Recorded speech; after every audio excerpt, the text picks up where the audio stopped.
In the early 1900s, China sought help from the United States in order to bring about federalism and American-inspired ideals. For various political reasons, the United States ignored the Chinese government's request for aid, and as a result, the government-controlled work units known as Danwei were formed. Through the Danwei, the Chinese government set wages and benefits to include retirement policies, work hours, and working conditions. This created and controlled housing, childcare, schools, clinics, shops, services, post offices, and medical care for the workers. Power of the Danwei got out of control. This resulted in Chinese workers reporting prison-like conditions, which were enforced by armed private security companies, some of whom are U.S.-based. Conditions inside the factory were terrible as well. The factory owners even went as far as imposing excessive fines and penalties for lateness, illness, and negligent work, which sometimes amounts to the workers forfeiting their entire paycheck. Workers have been fined for laughing, talking in the workplace, loitering, or even getting water during work hours or failing to turn out lights. Restrictions and penalties have also extended to the number of times or length of time spent using the toilet in women workers who became pregnant. Child labor is a huge problem in China, and it is very clear that it is still going on today. The compulsory education law of the Chinese Constitution states that all children under the age of 16 must go to school and are not allowed to hold full-time jobs. However, the government does little to prevent privately owned industrial or commercial firms from hiring children. Up to 10% of Chinese children hold full-time jobs instead of going to school each year. Some jobs that children are used for include toy production, textiles, construction, food production, and light mechanical work. Children have smaller hands and eyesight undamaged by years of labor, making them more desirable than adults for certain kinds of work.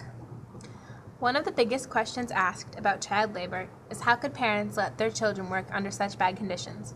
Sadly, parents of juvenile workers have little choice but to send their children off to work, as school fees increase beyond the means of most rural families. Education opportunities for rural children grow increasingly dim. Some parents believe that school doesn't provide necessary skills that are immediate or realistic advantages that are necessary in life. Many poor families cannot afford the expenses of school, and the children go to work in order to support the family. In March of 2003, there was a tragic case of 5 adolescent girls who appeared to have been poisoned by carbon monoxide smoke from a coal brazier lit in the confines of their cramped family sleeping quarters. This was just one of many instances where children's lives have been put in danger and children suffered because of poor factory conditions. Masanjia labor camp is widely known as one of China's most brutal labor camps, particularly for Falun Gong adherents. Materials made here include mainly costume jewelry, handcrafts such as butterfly fairies, vines, hats, boutonnieres, hairpins, and other items.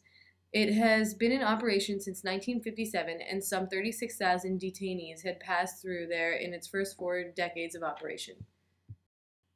Falun Gong practitioners in Masanjia are reported to be subjected to beatings and torture, including electric shocks, force feeding, injections of nerve-damaging drugs, and anti-Falun Gong re-education sessions. Due to the prolonged mental and physical torture and extremely poor living conditions, some of the adherents detained at Masanjia have become disabled or are suffering from serious illnesses. Despite some detainees' ill health, the guards continue to torture practitioners and force them to work up to 20 hours every day. On November 7, 2007, more than 405,000 children's products made in China, most of them toy cars, were recalled for containing dangerous levels of lead, a government safety group announced. The recall included about 380,000 pullback action toy cars and 7,500 dragster and funny cars.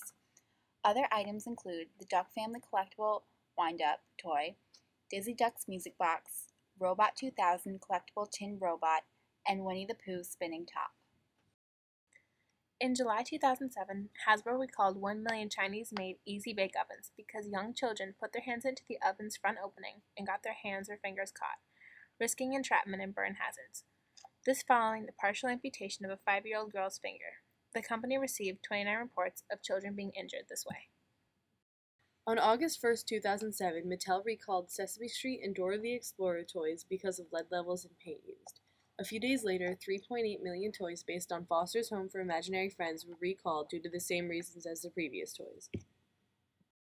On August 14, 2007, additional Chinese products were recalled, including 7.1 million Polly Pocket toys, 600,000 Barbie playsets, and thousands of Batman manga toys, because they had exposed magnets that could fall off. The company also recalled Sarge die-cast toys from the movie Cars because of concerns over the levels of lead used in the paint on them. On September 4th, 2007, Mattel recalled 800,000 Barbie doll accessories and Fisher-Price toys after tests showed that the paint used on them contained lead. Companies such as Bindies voluntarily recalled their toys after they were shipped with a toxic chemical that sickened children when it metabolized into GHB. All the toy recalls and lead paint scares are considered to be attributed to the terrible factory conditions in China.